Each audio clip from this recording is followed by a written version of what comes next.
তো বিষয়টা হলো, আমি যখন বাথরুমে যাই, ঠিক আছে? বাথরুমে যাই, তো বাথরুমে আমি যখন একাই যাই, সবার ১ম যখন আমি বাথরুমে যাই, তখন আমি হাগু করি। তো হাগু করে আমাকে কিন্তু ঐরকম কোনো গন্ধ লাগে না। মানে গন্ধটা বলতে কিরকম? মানে আমি হাগু করি, আমার হাগুর কোনো গন্ধ নেই। আরে এত তো আজব ব্যাপার! আমার হাগুর কোনো গন্ধই নেই।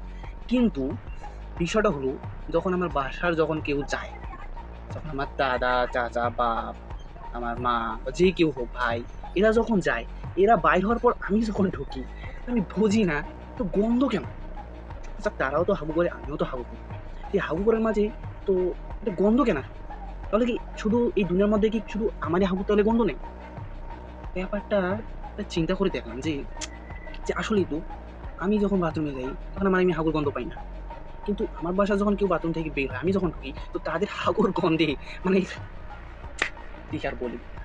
মানে মানে বমি বের হয়ে আসে ওই সময়। তো আমি এইটাই আরকি ভাবতেছি, আজকে সকাল থেকে এটাই ভাবতেছি যে আসলে এটা কেন হয় এটা আমার সঙ্গে? তাহলে কি আমার হাগুর গন্ধ নেই? কিন্তু আমি পাতলে গন্ধ করি। বিষয়টা আমি বুঝি না। তাহলে হোক, আমি দেখি ডাক্তারকে দেখাইতে হবে আমার আসলে সমস্যাটা কি? হাগু করলে গন্ধ হয় না, কিন্তু পাতলে গন্ধ হয়। বিষয়টা আমি অনেক টেনশনে আছি।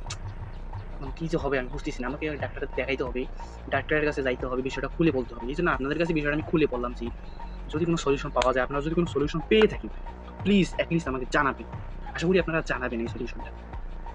তো আই হোপ কিছু হবে না। এইটাই আরকি আশা করতেছি আরকি।